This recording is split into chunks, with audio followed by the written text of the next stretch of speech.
What have I done to help? What have I done to help somebody save me? What have I done to help? What have I done to help but not myself? What have I done to help? What have I done to help somebody save me? What have I done to help? What have I done to help and not myself?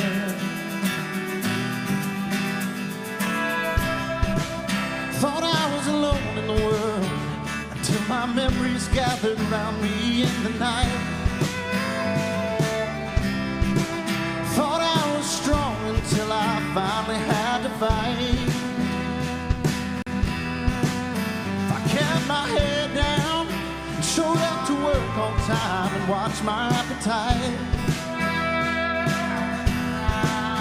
Put the money in the mattress, lock the doors, and we all be alright. Yeah. What have I done to help? What have I done to help somebody save me? What have I done to help? What have I done to help not myself? Oh, what have I done to help?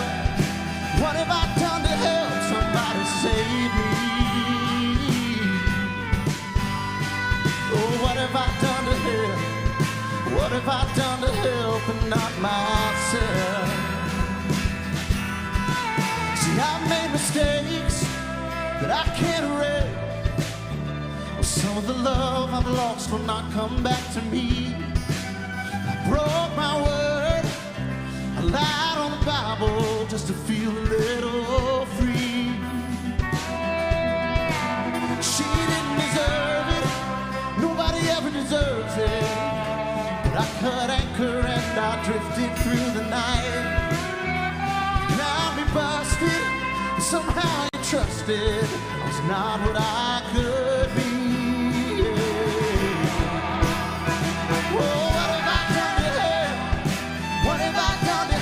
Somebody save me, yeah.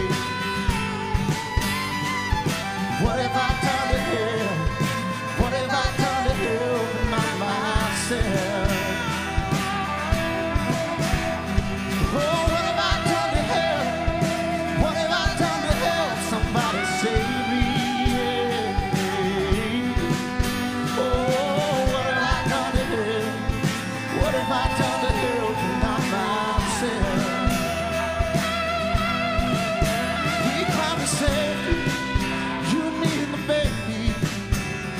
Our thoughts and prayers to loved ones on the ground. And as the days went by, we just stopped looking down, down, down. The world's on fire, and we just climb higher till we're no longer bothered by the smoke and sound. Good people suffer, and the heart gets tougher, nothing given, nothing found. So what have I done to help? What have I done to help somebody save me? Oh, what have I done to help? What have I done to help and not myself? Yeah, what have I done to help? What have I done to help somebody save me? Oh, what have I done to help? What have I done to help and not myself? Oh yeah, what have I done to help? Yeah, what have I done to help somebody save me? Yeah, yeah, what have I done to help? What have I done to help and not myself?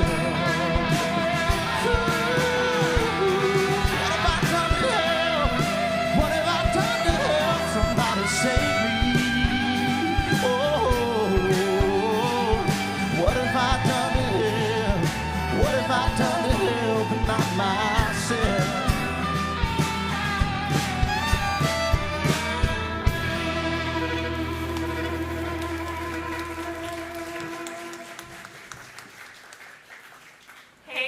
Point family from Huntsville, Alabama. I'm Jenna. This is Henry. I'm Lisa. And I'm Amy.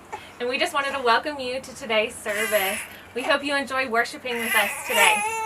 We want you to know that no matter who you are, who you love, or how you exist in this world, you are celebrated, loved, and welcome here. Enjoy the service. So glad each and every one of you are here today. What we want to do is give you an opportunity, if you are comfortable with it, introduce yourself to someone, talk about the week, catch up if you haven't seen them in a while. We do have bracelets, so if that's not something you want, we've got red bracelets, yellow bracelets are a little cautious, green bracelets are full on talk to me. So go ahead and meet somebody, and we'll be back in a second.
Happy Halloween, Grace Point Youth and Kids!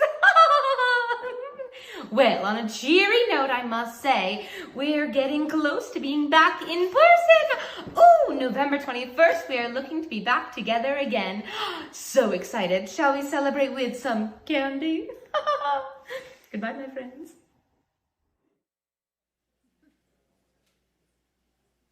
Good morning, everybody. My name's Hayden. I've been going to Grace Point for about 2 years. So good to see everybody. Can we give a quick shout out to the online community for everybody coming in? My folks are actually in Colorado Springs, Colorado, and they watch every week, so hi, Mom and Dad. We've got a couple announcements for you this morning. First, we're trying to go as paperless as possible. So if you notice, there's QR codes on all the tables. If you just scan those QR codes, you can get all the information you'll need. First announcement today is our leadership recommendation for the Leadership Council. That closes today. So if you have recommendations you want to make, you have to send those in today to lc@gracepoint.net. Again, there's 2 qualifications for those recommendations, and that's that the individual has attended Grace Point for at least 12 months and that they don't have any family members or partners that are currently on staff or part of the Leadership Council. Next is that volunteers are really needed. We need volunteers for the band, we need volunteers for hospitality. However your needs or your abilities to serve are, I'm sure we can find a place to get you plugged in here. So if you want, that information can also be found through the QR code. There's a band volunteer button and then also just a general volunteer button. So depending on where you want to volunteer, you can select that. And if you feel like cooking a meal is maybe your way of volunteering, I think there's 4 slots or so left open for the meal train for Cat Armis. So if you want to cook a meal this week, that's a great way to volunteer. Just note that there are some dietary needs and some specific delivery instructions. So if you do that, just note that on the sign-up sheet.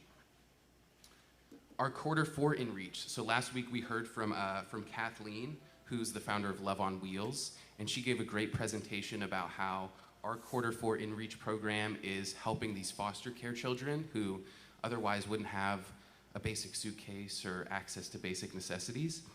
And if you want to help with that and provide some necessary items, if you're in person, then you can bring those in just on Sunday morning and drop them off with Emily is here, I think, if she is over in the back. And then also Kathy, if you see Kathy who's in the back as well, you can drop those off with them. There's also an Amazon wish list up, so if you just want to order something online and order it on Amazon, you can do that. And like Kathleen said last week, they do cards, so words of encouragement, cards that you can write, and also blankets. So if you make blankets, you can include those as well. Again, all that can be found on the InReach button, which is on the QR code if you go to that. 2 more announcements. A show of hands, who all was at Disc Insider last week? Yeah?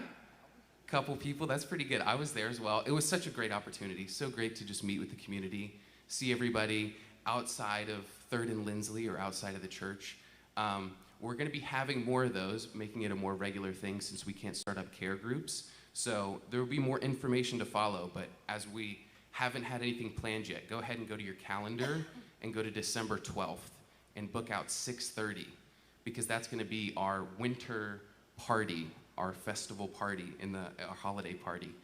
So that'll be at 6:30 on December 12th. So make sure to block that date out. And then last, we can't really do what we do here without your financial support, which we greatly appreciate everybody that gives financially. And there's 3 ways to give here at Grace Point. So you can text Grace Point with an E to 77977. You can go online and give at gracepoint.net/give.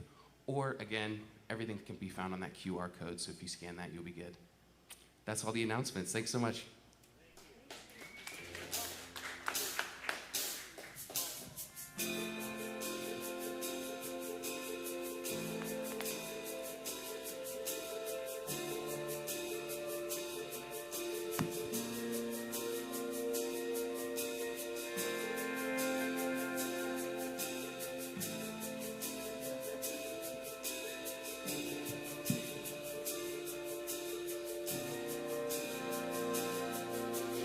I keep fighting voices in my mind that say I'm not enough.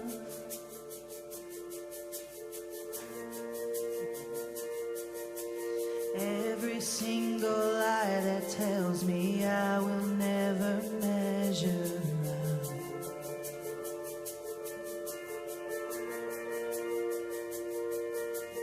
Am I more than just the sum of every high and every low?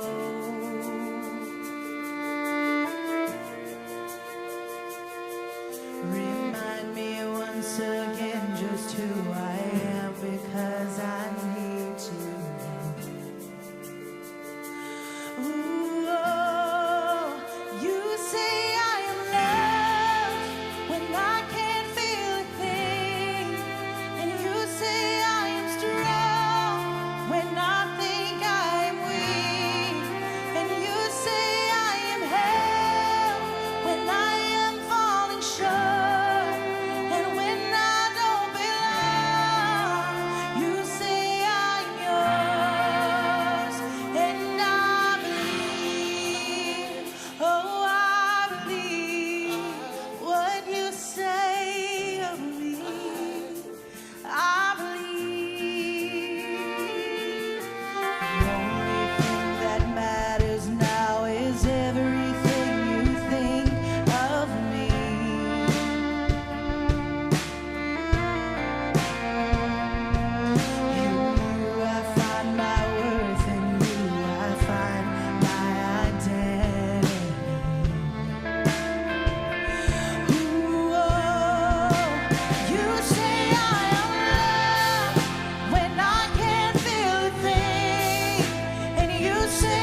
Hi, Grace Point. I'm back here. It is great to see you. Happy Halloween. So thrilled you're here. Have you ever heard that at church before? Happy Halloween. That's fun. I am wearing my badge today that says heretic, though, so I figured we should just start with the strong game. So before we jump into the teaching today, just a couple things. I thought we should begin with, in honor of the day, Halloween, with a quote from one of the greatest theologians in America in the last 100 years. Of course, I'm talking about Michael Gary Scott, who said, Halloween should be a day in which we honor monsters and not be mad at each other. And I hope that if we can get anything done today, that's what we do. We honor monsters and we just leave here not mad at each other. And then, I don't know when the last time Halloween was on a Sunday, but I've been saving this. Maybe a decade. I just want to remind you tonight, as people are knocking on your door, that you really never know who it might be. And so you may be tempted to skimp and not give the good candy. You don't want to disappoint your trick-or-treaters, because it may be the Lord himself.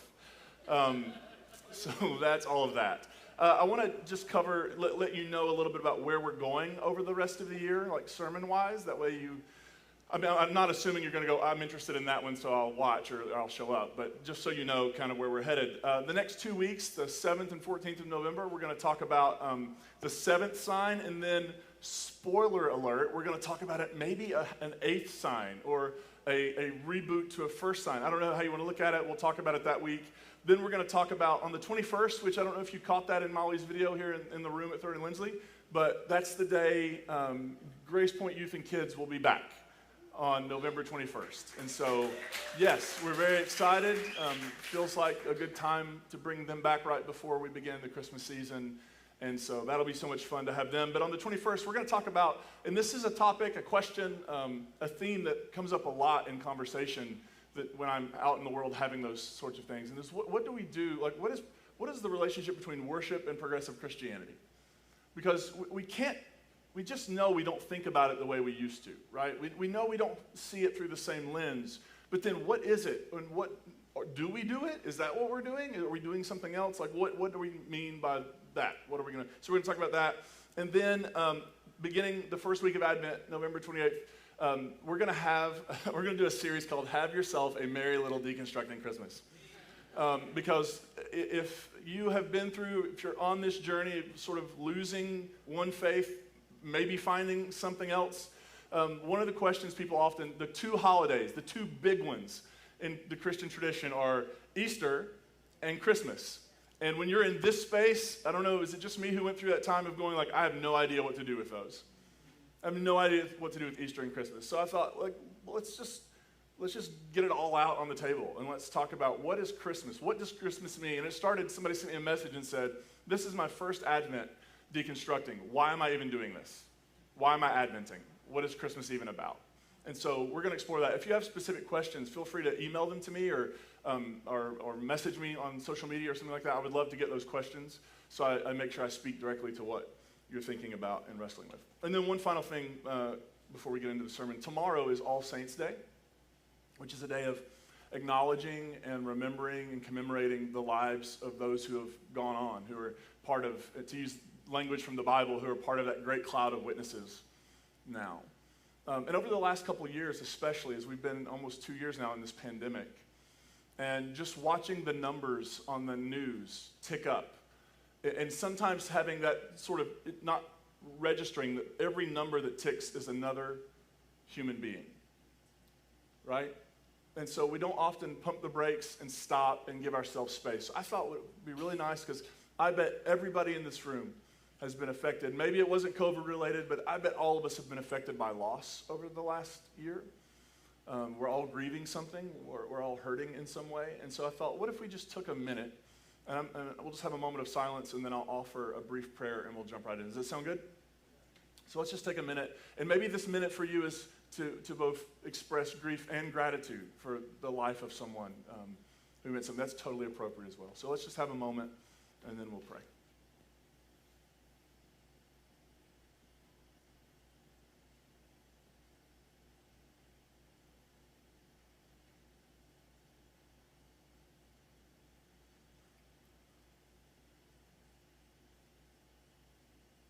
God, ground of being, this morning we pause for just a moment and remember the lives that have been lost over the last year.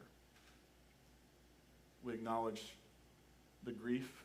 We acknowledge how loss marks our hearts and wounds us and leaves scars behind. And so we pause with gratitude for the lives that were lived and for the way they touched our lives and the way they transformed the world around them. And we also acknowledge our grief today and recommit ourselves to the work of transformation in the world. So give us open hearts, open minds, give us courage. And we offer all this in gratitude. And everybody said, Amen.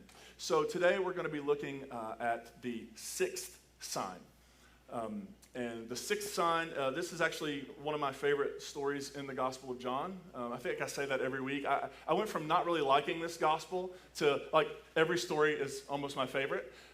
This one really, I think is an important story. The story takes up 41 verses. And so I don't want to read all four. I don't want to just read all 41 verses to you. So we're going to kind of do what we did last week.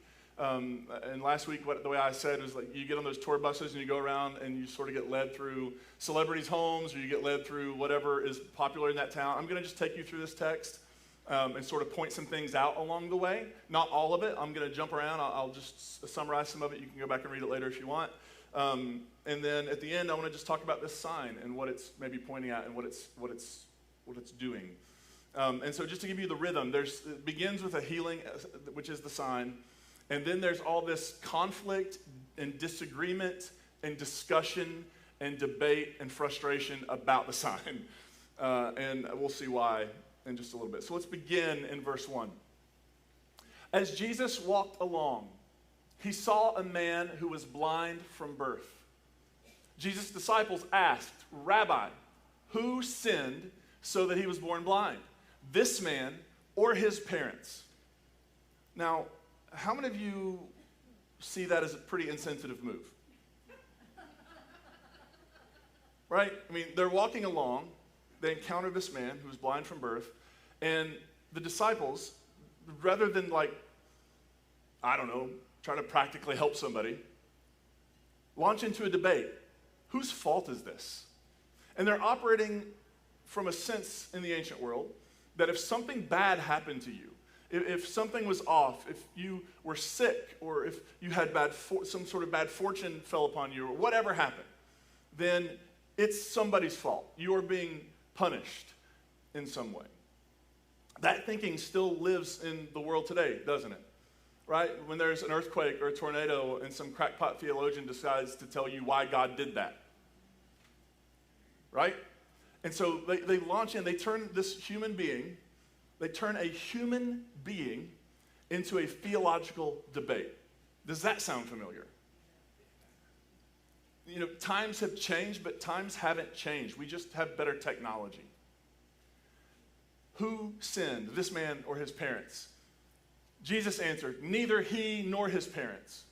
This happened so that God's mighty works might be displayed in him. While it's daytime, we must do the works of him who sent me. Night is coming when no one can work. While I am in the world, I am the light of the world. After he said this, he spit on the ground, made mud with the saliva, and smeared the mud on the man's eyes. Thank you. Gross. Can we not do this without the spit?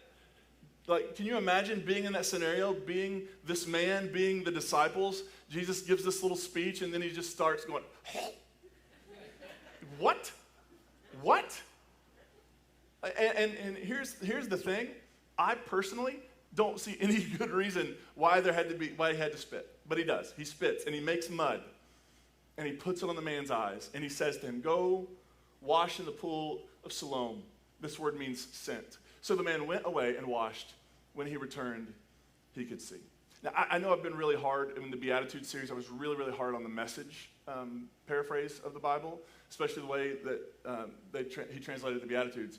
This text is one of my favorites in the Message. It's so beautifully rendered. Here's how the Message puts it. Walking down the street, Jesus saw a man blind from birth.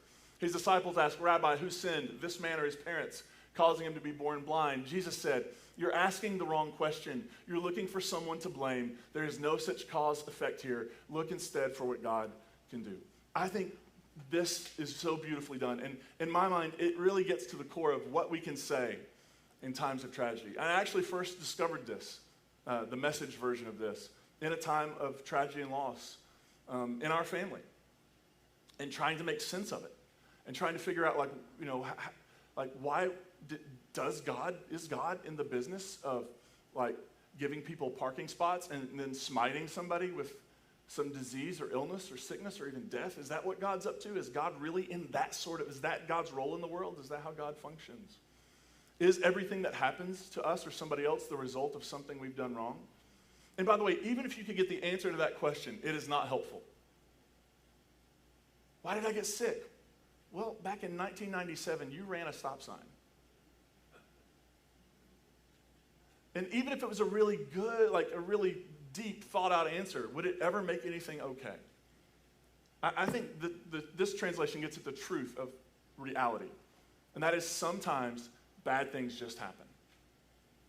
Sometimes they happen because of decisions people make, we make, other people make for us. All sorts of reasons bad things happen. It isn't because there's some sort of divine being pulling the strings and giving one person 15% off their car insurance and one person an illness. That is just not how God works. And so Jesus invites us, look, you're looking for a cause effect. Not everything has a cause effect. What if, Jesus says, what if instead we just go, okay, this is what is. What are we going to do with it? What are we going to do about it? This is a mess. What can emerge from this mess? We've been living in the middle of a global pandemic. And I bet, has anybody seen the movie Contagion? Is that the movie? Anybody see that movie? We made the mistake of watching it at the beginning of the pandemic. Thinking, this will just be a couple weeks. And then it was oh, this is bad. But at the end of the movie, they sort of explain, a bat flew over and dropped a thing and the pig got it and the person, there's an explanation for how the pandemic began. But the reality is there is no meaningful explanation. Well, this happened because, or this happened to teach us X, Y, Z. And so since we can't have that, what we do get is, okay, what do we do with it? What do we do with it? What do we do with where we are? Do we love our neighbors well? Do we make good choices? Do we seek the wholeness and healing and transformation of not only ourselves but everybody around us? How do we respond in the face of difficulty, pain, and tragedy? Because there is no larger meaning. This happened so. But we make meaning out of it based on our decisions, based on our actions, based on how we choose to live and be and move in the world. And I love that Jesus points them there. He doesn't start listing the possible reasons. He just says, this is what it is. But what might happen? Things are how they are. But what are we going to do with it? Are we going to take this and try to bring out of it something meaningful and moving? I mean, many of the beautiful things in the world are actually born out of situations where people have a mess in front of them and they're trying to sort out what do I do with this? This is all shattered on the ground. Maybe I take these pieces and make something else. And they do, and it changes the world. And that's not at all what the sermon's about today, so that was just, I just can't pass that up at the beginning of this story. What I love about this story is that, of course, the sign is the giving of sight to this man born blind. What I love about this is that really the man in the story has a role to play in the story, right? Jesus spits on the ground, he makes some mud, he puts it on his eyes, and then what happens? He can't see yet, right? Jesus says, okay, go wash that off. And he goes and washes it off. It's almost like this man is being invited to participate in his own transformation. And that is actually how each and every one of these signs so far, and even next week, will work. In John chapter 2, Jesus turns water into wine, sort of. right? Like Jesus doesn't actually, there's no abracadabra moment. He just says, hey, fill up some jars, draw some out, and give it to the head waiter. Then in John 4, the Gentile official whose son is sick, Jesus just says, okay, go home. He'll be better when you get there. Go home. Like, what happens if the guy doesn't go home? Right? And again, we're dealing, I think, not in the realm of the literal, but in the realm of metaphor. John chapter 5, he tells the man who had been paralyzed for 30-some years, get up, pick up your mat, and walk. John 6, with the feeding of the 5,000, he says, okay, it's not just gather up the leftover pieces. It's all right, everybody sit down. Bring what you have. Open up your baskets. Share generously with the people around you, right? It's this invitation. And then today, it's, okay, go wash. I think many of us were sold in our religious formation and upbringing, whatever you want to call it. We were sold this bill of goods that like all I have to do is believe the right things, and then God does all the work, right? God makes me suddenly somehow this person that I've always wanted to be, right? That God makes me the most kind, generous, compassionate, loving, decent human being that I've always wanted to be. And that's actually just not how it works. We are always invited into the process. And so if I'm going to become a transformed human being, it's because I showed up for the process. It's because I play my part in the process. And if that happens, it's because you showed up and played your part in the process. We don't get to check out of this thing. This isn't, a bippity-boppity-boo moment where suddenly we're somebody else. This is, okay, you're serious about this. You want to be on this journey. All right, well, go wash that off your eyes. Pick up your mat and walk. Dip some of that water out and take it to the head waiter.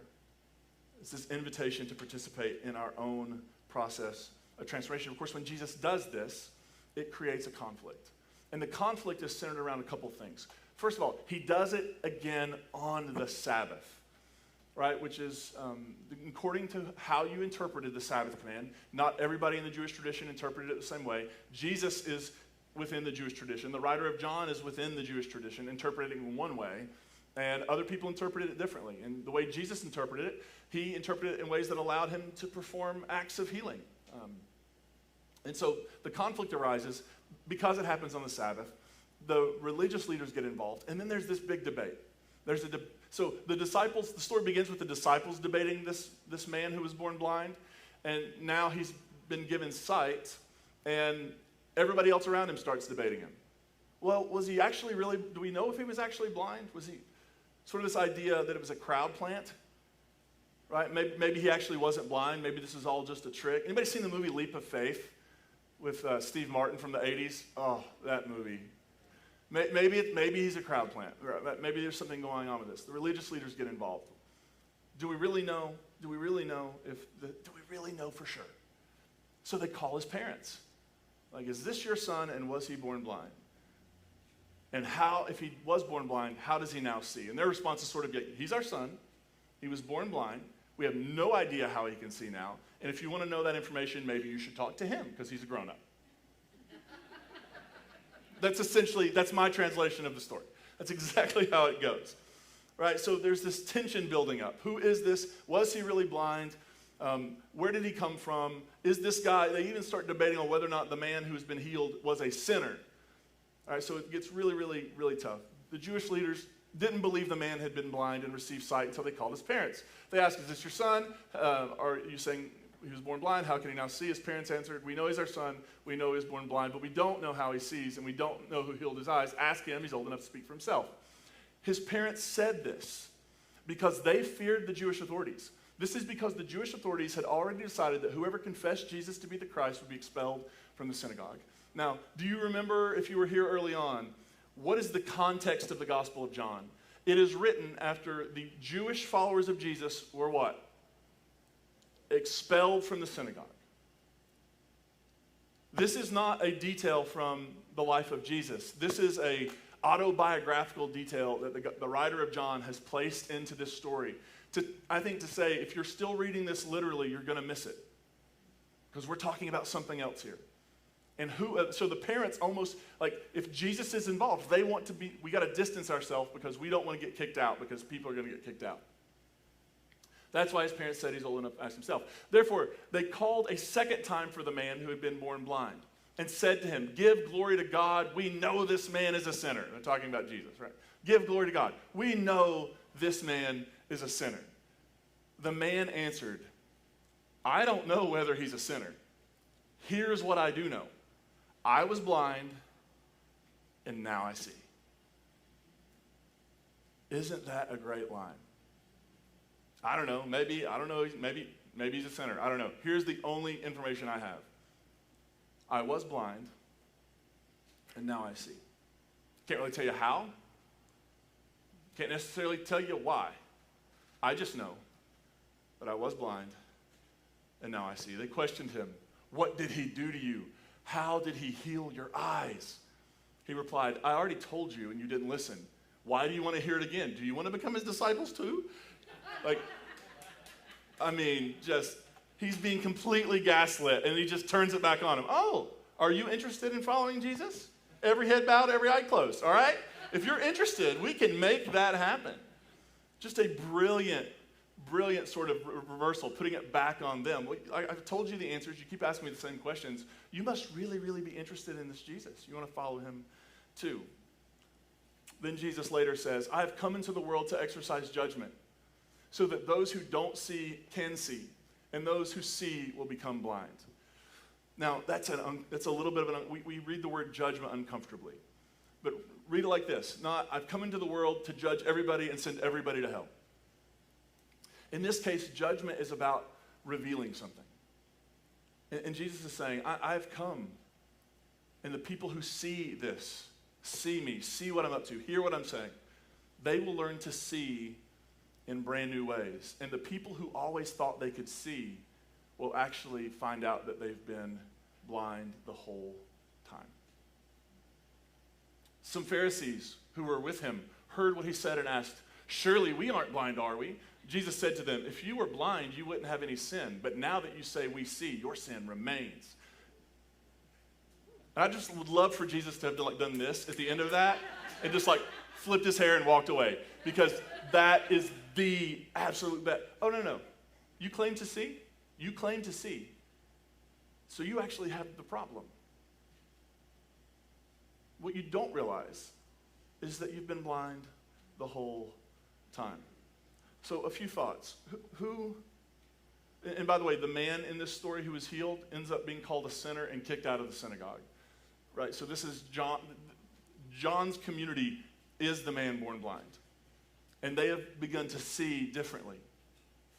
They have participated in the process of their own transformation.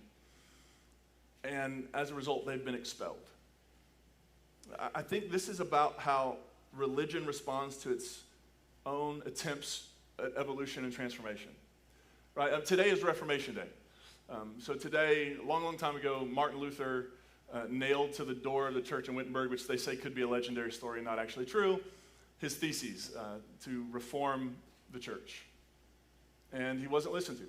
Also, I just need to say, Martin Luther was also not a very nice guy. So maybe if he had been more polite. But throughout human history, throughout all religious traditions, these moments of upheaval, these moments of change, these moments that invite us to be transformed are often met within the religion, from the religion's protectors. They're often met with hostility and attempts to quiet, shame, or cast out. And we actually don't have to talk about Jesus and John's context in the first century. We don't have to talk about that fight within Judaism in the first century. We can talk about what's happening within the Christian tradition right here, right now, in the 21st century. Because lots and lots of people, their faith is unraveling. They're going through a process. Some people call it deconstruction. Other people talk about it as sort of a losing and a finding, whatever language you want to use. And there's sort of this response coming out of the dominant conservative expressions of the church, which is to demonize, criticize, and exclude anybody, and almost say, oh, your faith's unraveling? Well, you never really had faith to begin with. How many of you ever had that card played on you? Your faith must have been really weak to begin with. Oh, that person, yeah, we thought they were saved, but I guess they were never saved to begin with. Because once you have that theology that once you're saved, you can't get out of it no matter how bad you want to, then you have to make up an excuse for why they're not saved anymore, because we have a theology that says they can't get out of it if they want to. Well, they just never had it to begin with, right? When you notice I see this all the time on social media where you'll have pastors with very large platforms who are just saying the worst things about these so-called Christians who are deconstructing their faith. And many of you in this room, many of you watching on YouTube right now, you have borne the brunt of this. You've lost friendships. You've lost family relationships. You've lost jobs. You have lost and lost and lost. And the idea that you woke up one morning and said, I'm going to wreck my entire life. I'm going to lose friendships. I'm going to make Thanksgiving awkward. I'm just going to wake up and choose. Nobody chooses this journey. This journey, it's like somebody just walks up to you and puts mud on your eyes and says, okay, go wash. Go wash. And then you do, and you begin. And once you begin to see, you can't unsee. Once you've asked the question, you can't put it back in the box. Once you've given voice to the doubt, and other people around you go, yes, I've had similar doubts. I've had similar questions. I'm experiencing a similar process. This is what lets me know that the progressive Christian movement is real and actually a thing. And that is because if you follow the hashtag on Instagram, main people using it are conservative Christians who are losing their mind about us. Who are losing their mind. This is not real. It's not a real thing. These aren't real Christians and these aren't real churches. And you could launch into a defense, but I think the best defense is, I don't know. Maybe not. Maybe we're not real Christians. Maybe we're not real churches. But here's what I do know. I was blind. And now I'm starting to see.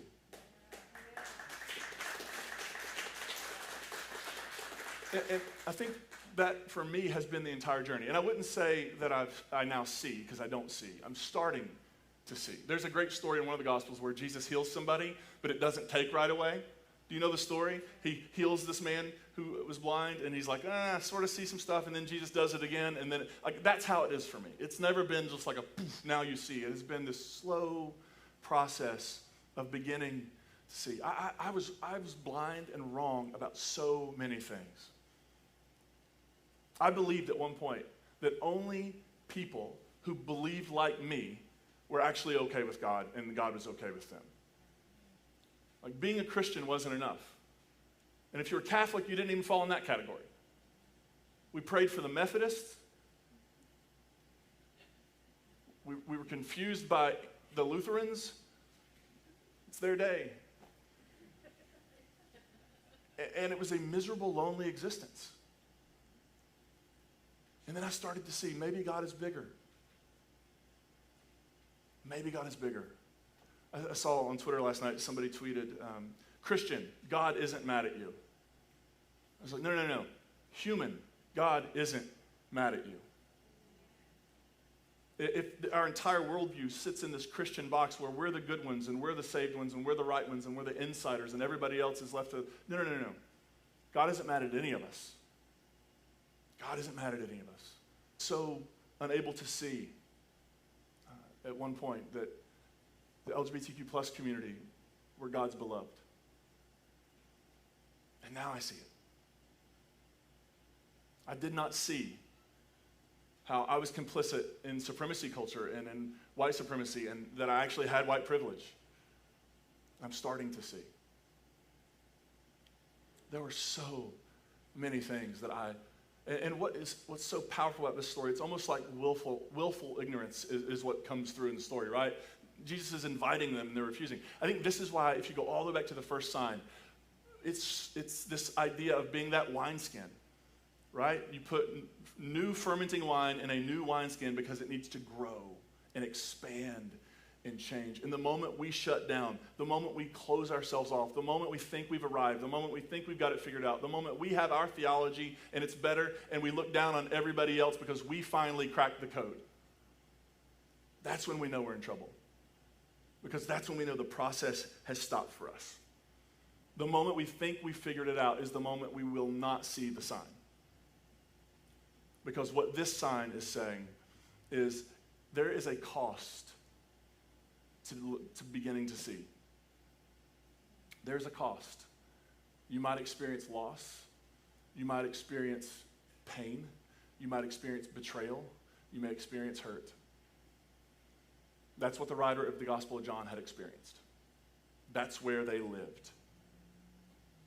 And yet, and I'm almost going to jump into next week's story. I'm going to stop myself. But if you begin to see what it begins to do to you as a human being, it begins to transform you. It changes you. You can no longer be the same. And maybe the only answer you end up with is, I don't know. What about the Trinity? I don't know. What about creeds? I don't know. What about all that doctrine? I don't know. Here's what I know. I was blind, but now I'm beginning to see just a little bit. And everything has changed. Are you with me? That's the work, Grace Point. Let's pray.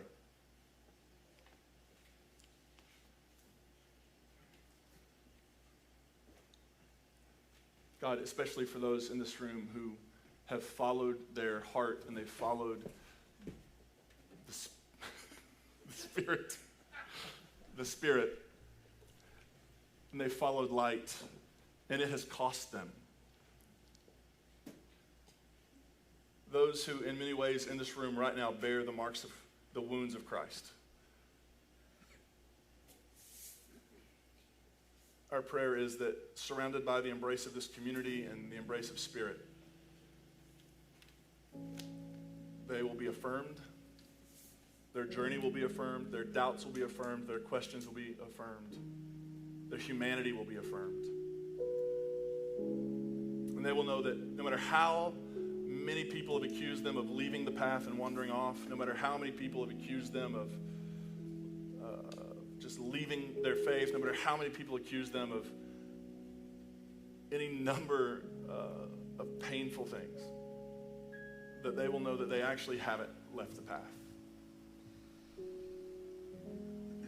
That this is where the path has taken them. And they are safe, and they are good, and they are loved. Give us the courage to not have to defend who we are or where we are. Give us the courage to simply say, I don't know. What I do know, I once was blind, but now I'm beginning to see for the first time. We offer this in gratitude, and everybody said, Amen. God was never angry, God was not against me, God was never far away. God's not disappointed, God's not keeping score, and God's not judging my mistakes. God is alive, God is alive. Do not fear, for God's with us. God is good, God is grace. God will never hide her face.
God is.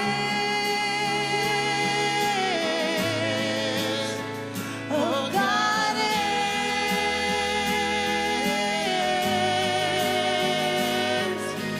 God is life and God is love. Do not fear, for God with us. God is good and God is grace. God will never hide her face. God is light, God is love. Do not fear, for God with us. God is good and God is grace. God will never hide her face. For I see so clearly now, God is in the mystery. God is always with me. When I was lost, now I'm found. Everything I once thought, blinded by the love.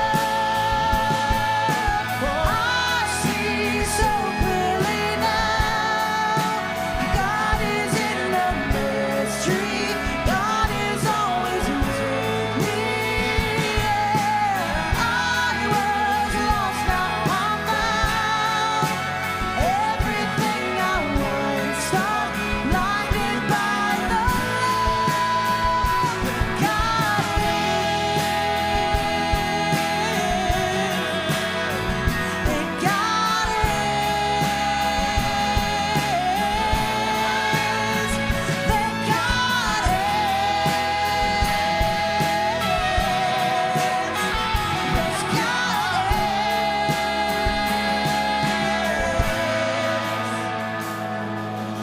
God was never angry. God was not against me. God was never far away.